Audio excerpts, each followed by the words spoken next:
Well, I just have to say how nice we can do this virtually and not have to venture out, except for Donna and Gary, who are in different places. Have you had a lot of snow? Well, I live in Aurora, Donna, and we got about a foot, 11 inches today.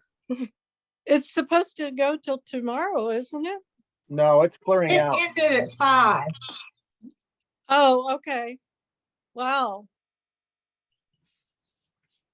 Yeah, it was a good storm in terms of water content. So that's the upside of it.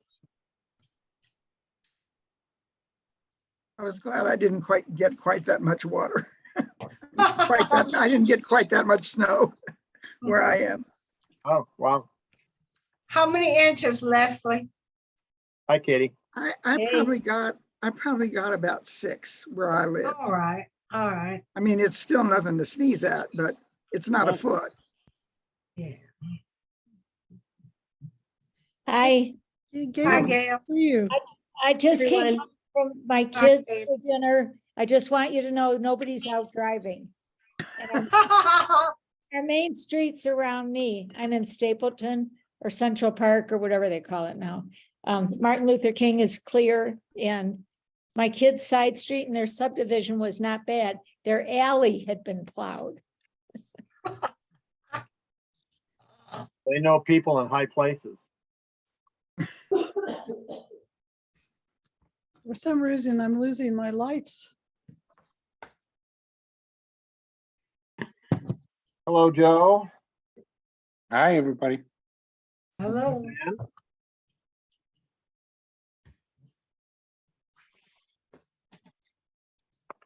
Leslie, I did a ditto to your letter because I never learned about the Pharisees.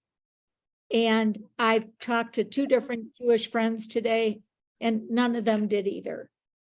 Well, when I first started studying Talmud, we touched on them, and mostly as the backside of the Sadducees. You know, the Sadducees being the inheritors of the priesthood, and then the Pharisees being more the teachers to the everyday people, which, you know, I fall into the category of the everyday people. So, but I didn't learn anything about them when I was younger. Right. And I think that one of the things that we can glean from the study of studying together as Christians and Jews is that we learn so much from one another. Mm-hmm. I'm listening to you, but I'm looking for my handout on my iPad. Well, speaking of which, Gary, do you want to lead us off? Sure, happy to. Look, I really appreciate everyone who's joined me for my first one of these with this group. So thank you very much. Right, for those of you intimidated by the length of the notes, we're only going to cover 2.5 pages. All the rest of it is just like quote and backup material, just in case you want to look something up, saves you from reaching for the book, right? So let's look at chapter 1, and this is actually a question I'd never heard before. What is when they talk about the Pharisees? What does that name mean? Right? It's it's not a question that suddenly ever came up in my schoolwork, and the chapter starts with that famous quote from Romeo and Juliet, where Juliet muses, as the author says, "What's in a name?" And remember, it's worth remembering that that's what ends up driving them apart, right? Keeping them apart and to their death. One the two different family names, right? And the question of the meaning of words has really been a key subject for philosophers for centuries. If anybody has read Plato, you'll know that very often his dialogues with Socrates, they revolve around what do we mean by justice, or what do we mean by triumph, right? And so what do we mean by Pharisees?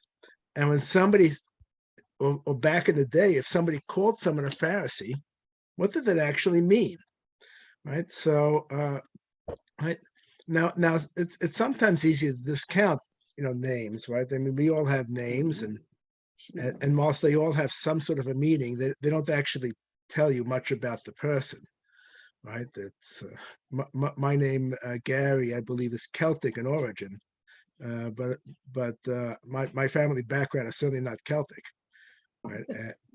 Right? It's so it doesn't quite tie, and yet we know that that names were important in the Chumash, for example. It's one of the 10 Commandments, not taking the Lord God's name in vain. Right? And for those of you who read books on, on magic, or books that have some sort of a supernatural theme, very often people guard their full names, right? It's a secret, because to know someone's name somehow gives you control. Another example might be, what is the difference between Jesus and Christ, right? Right? We tend to use, Christians tend to use Christ as if it's a name, but it's actually a title, and so it's a little slippery, and the author then questions: is the meaning of the name actually important? Right? Is it even a useful question to pursue the meaning of the name? Because today, many scholars say that the meaning of a name is actually not important at all, that it's arbitrary and has very little relationship to what the person is. Right? And so there's a quote that he takes from John. So why don't we stop there for a moment then? Right? Do you think, is it important to know the origin of names? Right? If anybody ever read a book, or for that matter, study the Bible and wonder what is the origin of a name? Gary, this is Gordy. I think what the author Morrison is trying to say in an answer to your question is, my name, Gordy, doesn't really, as you just acknowledged, doesn't identify you at all as a person. Mm-hmm. And I'm thinking the same thing is true of Pharisee. When they do the, what did the name mean? Does that really tell us anything about the Pharisees or a Pharisee? Simply calling them Pharisee, whatever it may, its etymological background, all that discussion that the author went into about separation and everything else. What does that really tell us about the Pharisee? And then getting into the second chapter, just looking ahead, it's like, well, then who are the Pharisees? Right. But Wasn't- stay. Okay, go ahead. Wasn't Pharisee more a title than a name? I mean, like my name is Lindsay, but Pharisee was what they were, not who they were, maybe. It does seem to identify, it's the name of a group. That's true. And yet we have identification of specific Pharisees, such as Nicodemus and Paul. As a specifically Jewish group, in addition to God's name, certainly throughout the book of Genesis, think how much text is spent on changing names, right? They start as Avraham and Sarai, they become Avraham and Sarah. Mhm. Yitzchak's name actually remains the same, but his, but if you look at Jacob, his name becomes Israel, and that actually becomes the name of the nation he founds. And so our, the people of Israel, that name actually has an etymology. It goes all the way back to Israel, our founder. And so for Jewish groups, certainly in ancient days, perhaps names were quite important. I mean, what does Sadducee mean? It means something to do with Zadok, is the thought, right? Right? And so it's but as Gordy said, in recent years, there's really become a question as to whether or not it is worth exploring names, because John Stuart Mill, the author, quotes him: words that become names retain history in as much as it can be known, but their original meaning is normally lost. Right? And right, the Stella is the girl next door, and not the Latin name for star when she is referred to. Right, so even if we knew the meaning of the word Pharisee at its very beginning, does it mean anything, or did it mean anything by the time it was being used by the Pharisees? And certainly doesn't mean anything now. Right? Another quote from John Lyon, who, unlike John Stuart Mill, John Lyon wrote in 1977, so he's within our lifetimes. He says that names have two primary functions. One is referential, and the other is vocative. Right? But a proper name, like my name Gary, it's only useful as reference. Right? If you're speaking of Gary and it's me, then you're referring to me, but it doesn't carry anything else. Of course, some modern names do carry, right? When I mention the word Benedict Arnold, how many of you, what kind of reference does that give most of you? Or Vikund Quisling of Norway, right? So some names still retain a sense of connotation, but the Pharisees, perhaps not so much, right? Is the etymology, is the origin of the name Pharisee a historically useful question? And go ahead. What I'm thinking is, and I've just read so little of all of this, but when we look at all the sources from Josephus to the New Testament to the rabbinic literature, we don't see that name Pharisee that often. Mhm. So is that what you're getting at? That the fact that maybe there was another name for them? It's possible that The temple authorities or something like that. yeah, they may have been known by multiple names. You think we're missing the reference to this particular group, or maybe the group as such did not exist as a defined entity? Did they call themselves Pharisees, right? And Paul does. But think of the origin of the name Protestant. Who originally called Protestants Protestant? The Catholic Church, because the Protestants were protesting. Right? It's a name that eventually they took on, but it wasn't a name that they had from the beginning. And so the origin of these names, even if they eventually get picked up by the group that's being named or the individual that's being named, is not necessarily what that group originally wanted to be known as, perhaps. Right? They may have started with a different name for themselves and then picked up a name given by others. Right?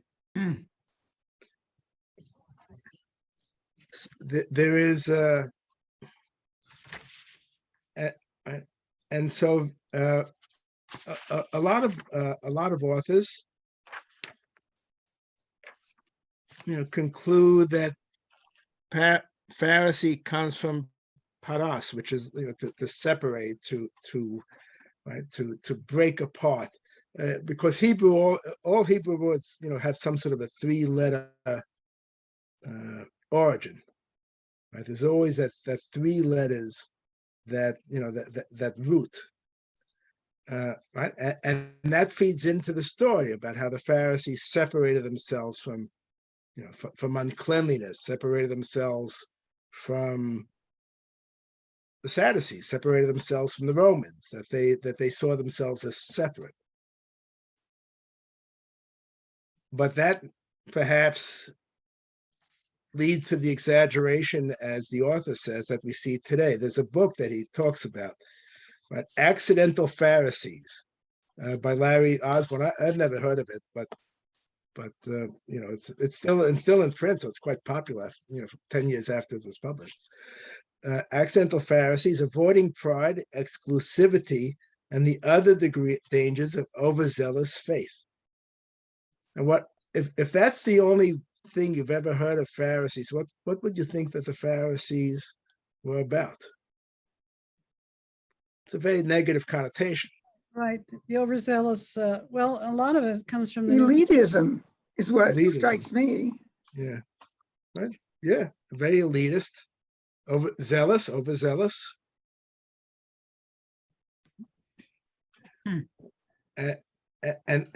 And so that's what the name has become, has in many cases. And I know there was my wife and I were following the debate, the emails about what people learned about Pharisees or not learned about Pharisees, but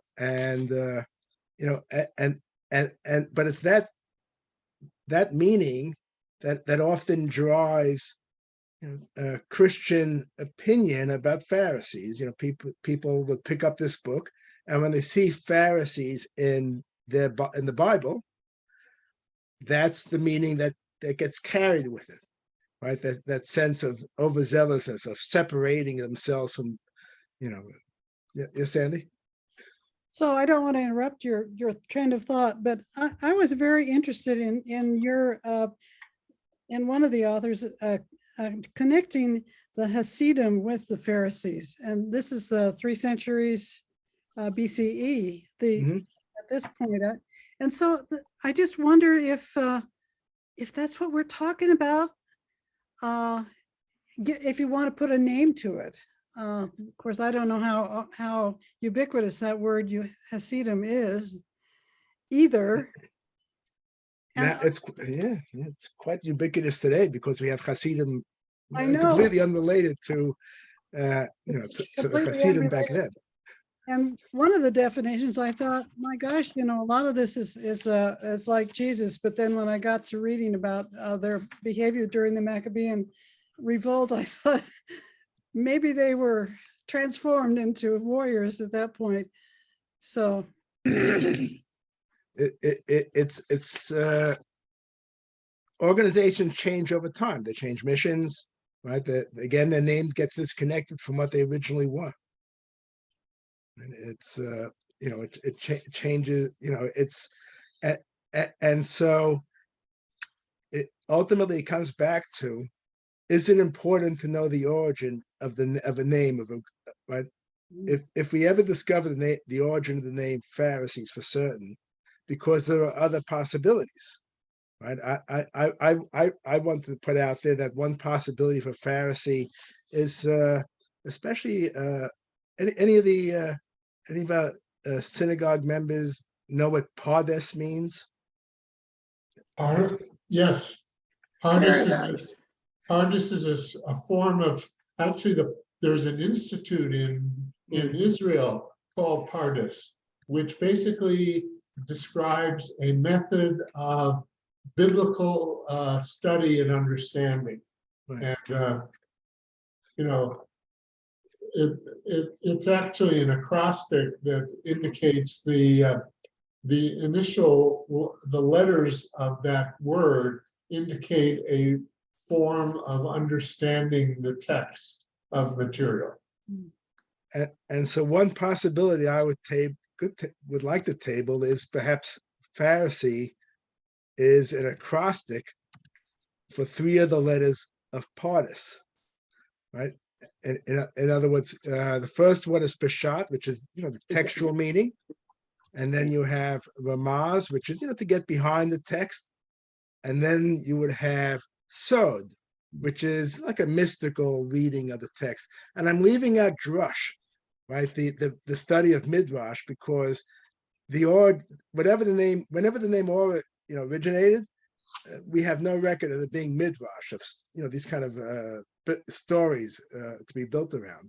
And so perhaps Pharisee is nothing more than an acronym, right? We all know from for those of you who've ever been to a Seder from the church, there's a great acronym for the 10 plagues, right? That starts with the Tzach, and and so they're very much into acronyms back in those days, and perhaps that's all Pharisee is. We're hunting for a name, and it's nothing more. It's an acronym, right? Well, Gary, and the group, part of the reason that I think that that acronyms were used was that there was no written text. Right. And so that people actually had to go ahead and use little memory devices Mhm. to try and go ahead and remember what it was and recall what it was that they were supposed to learn. And so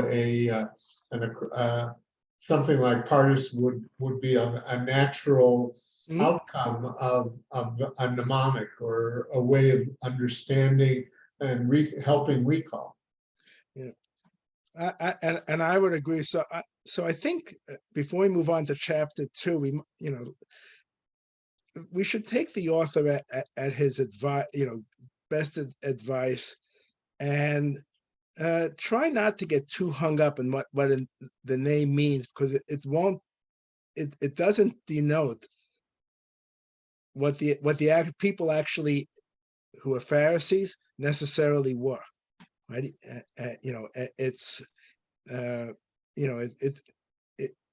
whenever the Pharisees began, whenever that name was placed on that group, at the moment is unknown. But even if we did know it, it's not really helpful. And some of the baggage attached to that name, right? Which is developed over 2,000 years, is actually not productive, right? But they're separate and being separate. It doesn't really tell you about the group. It doesn't help understanding, and it feeds. The author believes it, and I think his argument's compelling. It feeds an ongoing interpretation of the Pharisees, and through that, to rabbinic Judaism, because rabbinic Judaism tends to see itself as a successor to the Pharisees. It feeds like an anti-Semitic, undertone.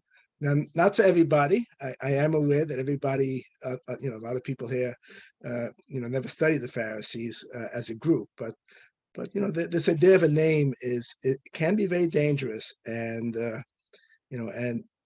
so we should keep that in mind, not just for the Pharisees. The author talked about, compares it to the question of blackface performances. I was watching a film a few weeks ago with Eddie Cantor, and he all of a sudden he's there performing in blackface, and I realized, well, there's certainly a film you're never going to see, remade in its current, in that format, right? But just like white people performing in blackface, some Christians are unaware of the caricature they sketch for Pharisees, right? And that's right? Even more pernicious. Some scholars, right, through their linguistic commentary, can be adduced regarding the Pharisee, and it lends a scent of objective analysis to this caricature, right? So so this academic speculation, right, actually gives legitimacy to this caricature, and it is speculative. We just don't know. And we don't know because it goes back a long way. Right? What do we when did the Pharisees start? What is their beginning? The amazing thing is, for such an important group, we have almost no text that talks about them. Right? Josephus mentions them some 45 times, but Josephus's sources are unknown, and where they're guessed at, it's purely speculative. And it can be argued that Josephus had his own agenda in what he was writing. Right? He had several agendas. He wanted to defend the Jewish people. He wanted to defend his personal reputation, and he wanted to make sure that he was welcome at the Roman authorities. And so if you add those three incentives into his text, it's sometimes hard to tell, how much you can trust him. In the Christian Bible, Paul is really the only surviving document written by a Pharisee in its entirety. We have no Pharisaic documents, right? The Jewish people have no source, written by a Pharisee that we can refer to. The only known Pharisaic writer is Paul. And I think it can be safely argued that in many ways Paul is not your typical Pharisee when he's busy writing those texts. Although the thought processes behind them may reflect, right, Pharisaic interpretation. His arguments may be reflective of what Pharisees might do, but that's that's speculative. Pharisees are mentioned about 100 times in the Christian Bible. Right? Now, if you jump forward several hundred years after the Pharisees completely disappear, you start seeing, them being mentioned in Jewish sources. Right? You get them Pharisees mentioned in the Mishnah. The Mishnah is written, 200 CE. That's probably 140 years after the disappearance of what would have been Pharisaic movements, right? By then you're dealing with rabbinic Judaism. The Talmud was written between 400 and 600 CE, depending on the Talmud you're looking at. And so now you're dealing with the length of time that is about twice as long as the age of the United States of America. And so whilst they may have had access to some sources, including Josephus, one needs to take what they write with a grain of salt. It's not in Baboda, it's not in his chapter, but if you read Pirkei Avot, the Ethics of the Fathers, right? It's very interesting. It's actually great material. But the first chapter talks about the descent of the oral law. Right? It starts with class. Can I call you back at 8 o'clock? Moses receiving the law from Sinai. Right? That's the very beginning. And it walks on generation. Gesundheit, Joseph. Generation to generation to generation. And through all of those generations, roughly 1,400 years, the one group that never gets mentioned are the Pharisees. Where are they in the handing over of the oral law? And perhaps that picks up on what Gordon said, right? Because it talks about the men of the Great Assembly, although that's a long time ago, and a few other groups, but they're not, but they're not identifiable as Pharisees, and so Jewish tradition takes the Pharisees out of this, of this inheritance of the oral law, which is what the Pharisees were supposed to be all about. Right? Jewish tradition suppresses that connection. at a time when it was when the connection should have been well known. Right? So, right. So what about this question, which was raised up about the origins of the Pharisees and the question about the Hasidim? Not today's Hasidim, not the ones that dress up like people in the old country, right? The 2,200 years ago Hasidim, right? And that's because based upon a context, right? Josephus is writing about the 2nd century CE, and he mentions the Hasidim, and then in the same context he mentions the Pharisees. Right? And so because of this, right, when he refers to the 3 sects, people assume there may be a connection.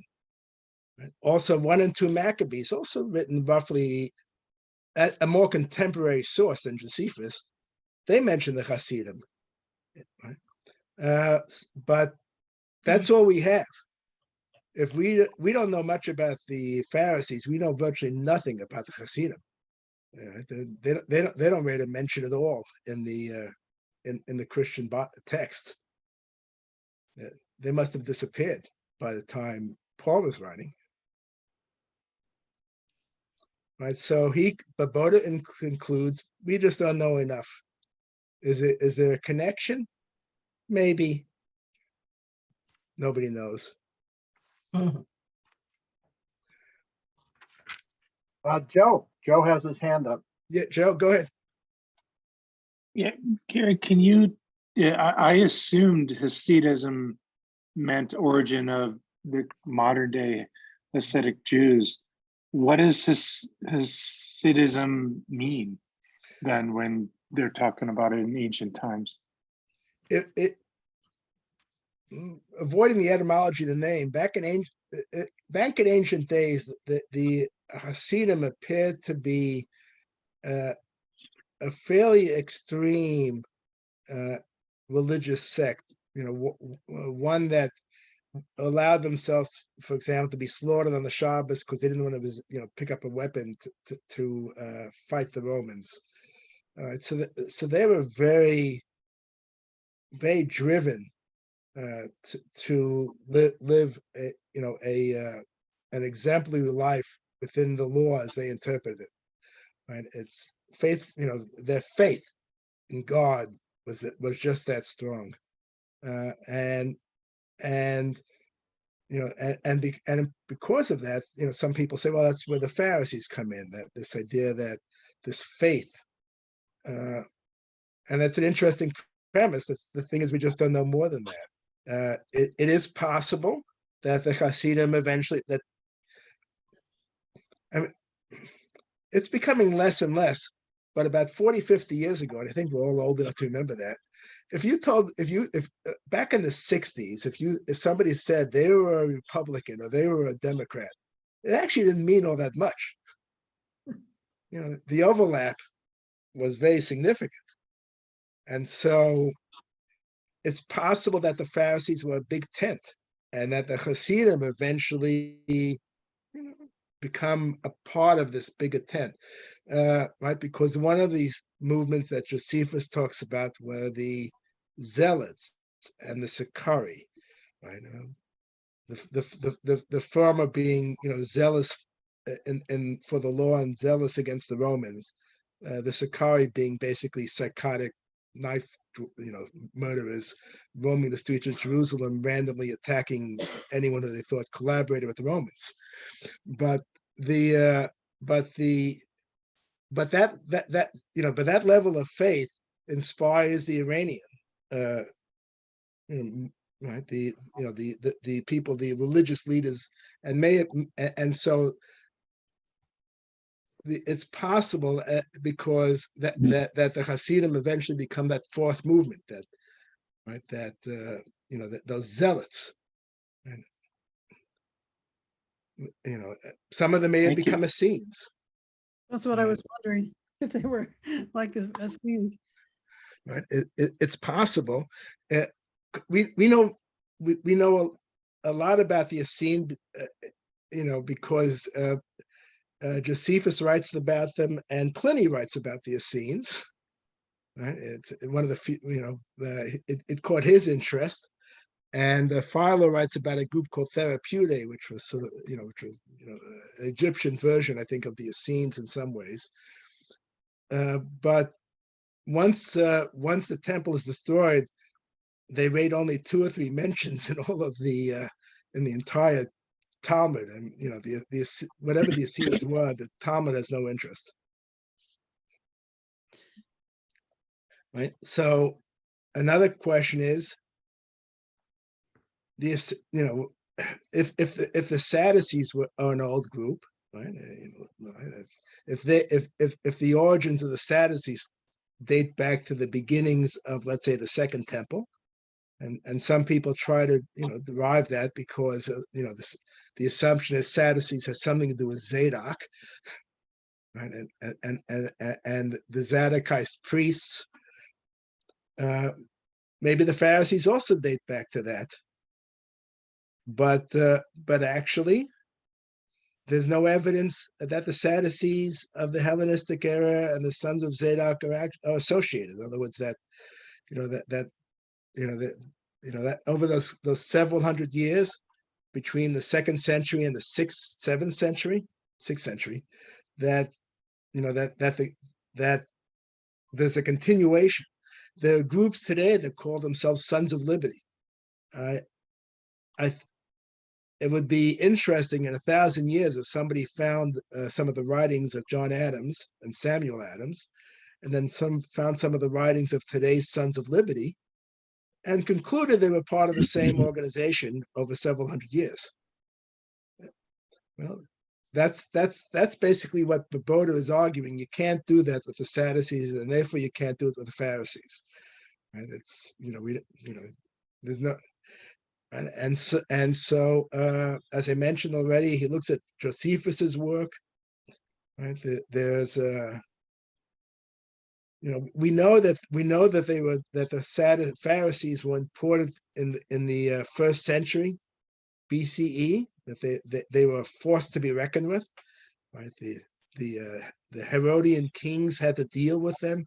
Sometimes they allied themselves, sometimes they did not ally themselves, but we don't know what happened before that. We know that they didn't just suddenly in 150, in the years 80 BCE, suddenly thousands of them became so important. There must have been an origin, but nobody knows when. It's almost as if they appeared like magic, right? Because Josephus actually doesn't talk about the beginnings, their origins. He just assumes that they're there at the time. There's another source, a contemporary source, the Dead Sea Scrolls. Right? And it's important to remember that there are several things in the Dead Sea Scrolls. First, you have biblical texts. It would be a lot of fun actually looking at those biblical texts at some point as a group, right? What do they tell us? But the ones that people tend to look at are what they call the sectarian scrolls. The ones written by the groups that actually, let's assume it's a single group, their rules and their dreams and their religious interpretations. It would be great if the scribes of who put these Dead Sea Scrolls together actually talked about the Pharisees or the Sadducees, by the terms that Josephus uses. Unfortunately, life is not that fair, and they do not. Instead, they talk in riddles, right? And so you have a group that called the interpreters of smooth things. And people tend, there are academics who argue that these interpreters of smooth things are the Pharisees. Right? And right, because these texts were written over the period of time that Josephus tells us the Pharisees are active. And so the assumption is this group was referring to them. They also talk about another group called Ephraim. Right? And as another group opposed to Ephraim, these texts calls about an organization or a group of people called Manasseh, right? The sons of Joseph. It's actually quite relevant, right? Because we're talking about Joseph now. We just had. And so you have Ephraim and Manasseh. And so Manasseh is another code name for the Pharisees, perhaps. And Babota says, actually, they may very well be, because it's a contemporary resource. And these were important movements. And it would make no sense for the Dead Sea Scroll writers to just ignore their existence. But talking in code, is makes it a little difficult. And more importantly, just like Josephus, these Dead Sea Scroll writers assume that these organizations exist. They don't talk about where they came from or where they originated. They just talk about them as, on the spot. There they are. We don't like them, but they don't say why, where they started. Right? And so, for better or worse, you can't use the Dead Sea Scrolls to fill out what little Josephus tells us. Now he does say that both sources, the Dead Sea Scrolls and Josephus, seem to agree that the Pharisees, keeping in mind that the Dead Sea Scrolls is talking in riddles, that the Pharisees interpret and teach law, and that seems to be the overriding or the overarching identity. And they also seem to agree that somewhere in the end of the 1st century BCE, there were Pharisees in Jerusalem, and they were really important. Anything beyond that, you're speculating. Right? So there's one more contemporary source that takes us back to the days when people are guessing the Pharisees started with.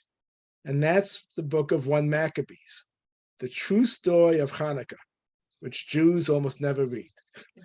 It's just really, it is actually a great book. If you have not read 1 Maccabees, you are actually missing a really good read. Not just because it's history, but it's actually I always thought it was well written. And the narrative is interesting, and you really should pick it up. And I'm a big fan of the King James Version. When you start working with that, I think it just rolls off the tongue. Maybe the new King James Version's got a slightly more reliable translation. But nonetheless, people who want to know about the origins of the Pharisees, they turn to 1 Maccabees. Seems like a good idea, right? Anybody who read the book remember why that doesn't help? 1 Maccabees never mentions the Pharisees. Such an important group in 150, right? Not a word about it. And that leaves scholars perplexed. And so what does Babota think? But it's because it doesn't support his or her agenda when they were writing 1 Maccabees.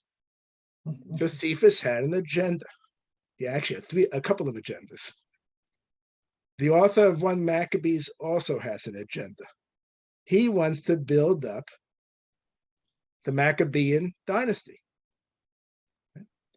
That the Maccabeans were unifiers, restorers of tradition and the temple.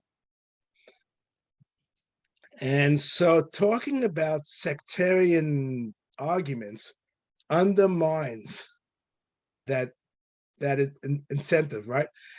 If rather than dealing with the people directly, Simon and Judah Maccabee were dealing with the leaders of the Pharisees and this group of these, and this group and this group, it takes away the polish from the dynasty. And so the author just ignores it. It makes a better story if you don't have all these groups arguing. Right? And in terms of literature, I think the author's right. Reading Josephus is sometimes a hard read. Reading 1 Maccabees is really is a pleasure, right? And I think it's so from a literary perspective, I think that made sense, right? But from a historical perspective, it's an opportunity lost, right? Because that would have at least pushed back the Pharisees 100 years. We'd have had a sense. Were they there in the 2nd century? Were they, as Joseph asked, were they associated with the Hasidim, which we knew existed in the 2nd century, or were they separate? Were there Sadducees? Were there Essenes back then? We don't know any of that. And so, what does he conclude? Barring any discovery in the desert of another set of texts, we actually have no way, using the currently available sources, of ever working out or understanding the origins of the Pharisees. Not Josephus, not the Dead Sea Scrolls, not the Christian Bible, not the Apocrypha, nothing. It just vanishes and leaves us wondering, actually, when did they start and what did they call themselves? Right. So basically, we've just spent 45 minutes running around in circles, right? We're back to where we started. Yeah, Sandy. Well, what seems to come up over and over to me in my limited reading is the fact that they were separatists and the fact that they were interpreters of the law. And so I'm wondering if that defined Israel for a long time, and the Pharisees were part of that, were identified that way.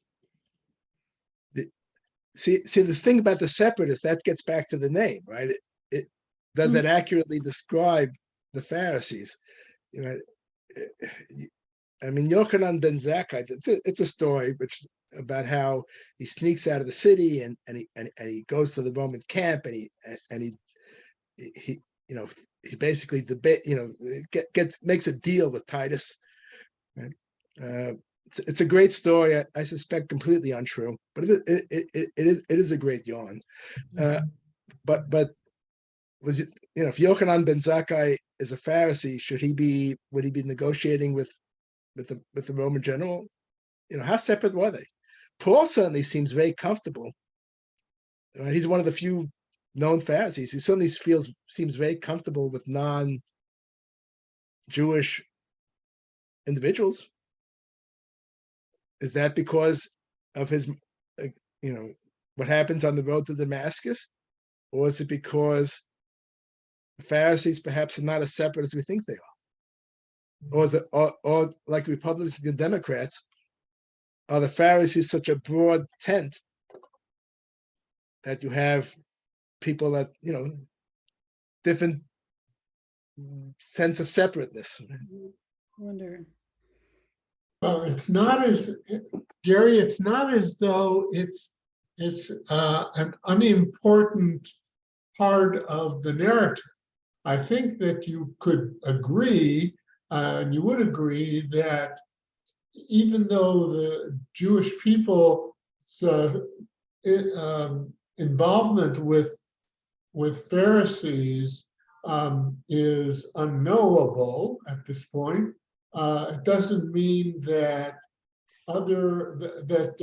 Christianity did not go ahead and abscond with the term Pharisees in its pejorative sense, talking really about their influence and what Christianity wanted to go ahead and push themselves away from. So yes, I agree with you completely. It's an unknowable story, but it doesn't mean that it's unimportant. I fully agree. It's very important.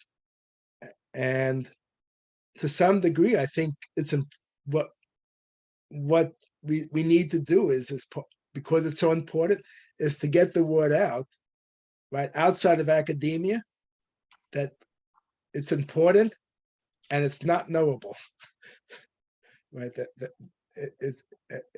We have to, people like this group, we have to bridge that gap, right? When a discussion about Pharisees comes up in both synagogue and in church, right? Because we actually don't know, as I mentioned, the connection between the Pharisees and modern rabbinic Judaism.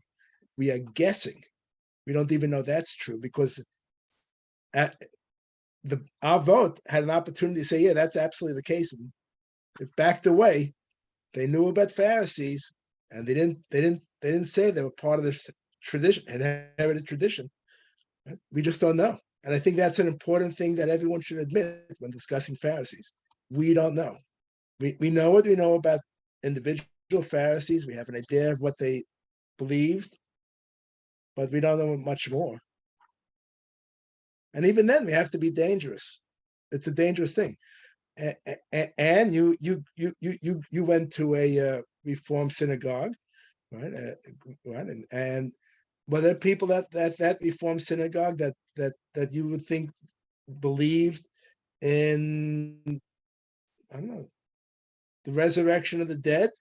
Do you ever meet any? No, not a single one. Well, I don't, it never came up. The Jews took out Matim and put in Hakol, which means everything. They don't, and I asked the rabbi at a road of Shalom, which is conservative, and Rabbi Gerson, and he said, that's wrong. That's not a good, he doesn't like that, the way that we did that.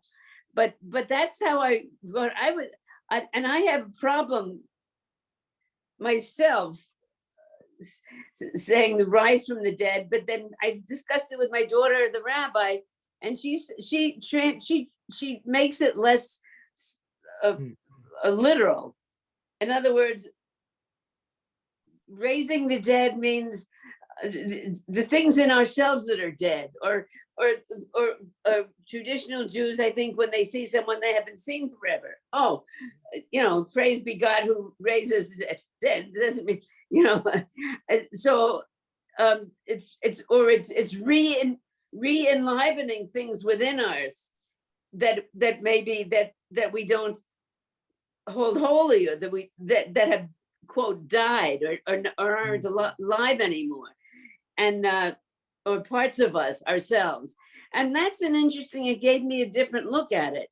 It's I mean, when people get very specific and say, oh, don't do anything with your limbs, because when God brings us back, he won't. Well, Sandy says, if God is going to bring us all back from the dead, he's not going to have trouble with missing limbs. I mean, that's so, what I'm saying is that's so literal. It's too literal for me. Mm-hmm. But I think there may be people who believe that, and I don't want to put that down. But yes, I right. So that's what I would say. That shows that you're far more open-minded than the sectarians were about 2,000 years ago. Good on you. That's great. But there are the point I was trying to make is that within even today's various Jewish communities, there are varying opinions about what people actually have faith in and what they don't. Yes, I'm sure that's true. Yes. And that would have been true then 2,000 years ago with the Pharisees and the Sadducees, right? They were very likely with Orthodox Pharisees and the Reformed Pharisees and conservative Pharisees. I think in every religion there are these differences, wouldn't you say? With the non-Jews, you have different.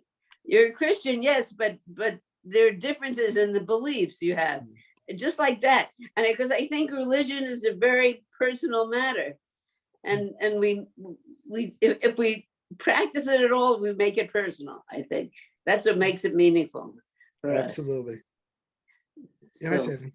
I think something that Anne taught me about 2 years ago is talking about the allegorical meaning, which I think you're referring to, Anne, or the homiletic meaning, the interpretation, the dirash, or the mystical and analogic meaning.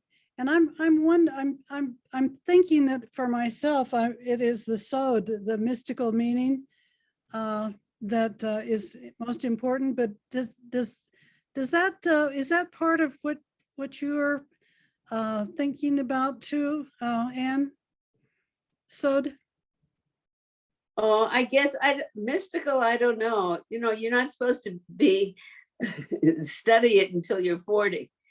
At which Right. point you will have been married and had a job and been living. So you have a few years to go, Anne. Yes, so I haven't gotten there yet. What can I tell you? Yeah, I don't know what mystical means exactly. One of the meanings is that it is a belief from experience, and whether that experience is literal or not, not necessarily. So believing is seeing, that sort of thing. What do you mean? You don't believe unless you can see it? Is that what you're saying? Oh, no, when I believe in something, it's amazing how many times I see it then, if I believe it. Oh, So- how it is confirmed in real life Uh-huh. because you believe it. Right, it happens over and over. It's not, and that's Yes. not a coincidence. Maybe it's just part of my belief structure. So, Yeah, and our beliefs, that's how we shape the world that we see. We have to make meaning out of our world. right. We really do. And Jung said, if God didn't exist, we'd have to invent him. Somebody who will be there all the time, listen, understand. I mean, this is a human need. And, Give meaning. religion is very, it's very individual, I think. There was something in chat. Terry did Google, and the definition of Pharisee, and Google insists that it must be true. What?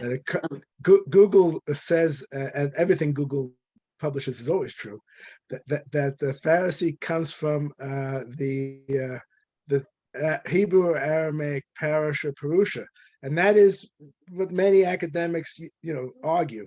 Absolutely, but the point of the author was that we actually don't know. It's there are other possibilities, and so there's a lot of uncertainty. So we need to ask artificial intelligence. My grandson asked me what I would like to write a term paper on, and then he just dialed it up. And There you go. said, does this make sense to you? It's like, well, a lot of it seems to make sense. And so that is a challenge now with academia. Yeah, they're changing the way they're teaching. I was reading because Yeah. they have the kids write in class or something because they can't. They gotta figure out the Our way computer. around that. Absolutely. Well, thank you very much. Really appreciate everyone's attention. Hope hope you enjoyed it. And I did. Thank you, Gary. Thank you. Final word, Gary, just to tack on and a preview of coming attractions. There is another perspective on the understanding of the Pharisees is from the archaeological point of view. Yep. And we're going to look at that next week. I'll be doing that, and we'll return also. So I'll be looking at chapters 3 and 4, and we also return to the Dead Sea Scrolls for some more information, but above beyond what Gary presented tonight. But a very good discussion tonight, Gary. Thank you. Thank you. Yes, Thank thank you you. very much. yeah, Gary, I you're hope you welcome. see Paul's note. He had to leave, but he I said saw yes. it. From Yes. me too. Very thoughtful. Thank you. Thank you, everybody. Good night. Good night. Good night. Good night. Stay well, everybody. Good to Yes, see you. stay off the roads. Stay warm. Yes, warm and dry. Take naps and eat chocolate. That's The secret. Bye-bye.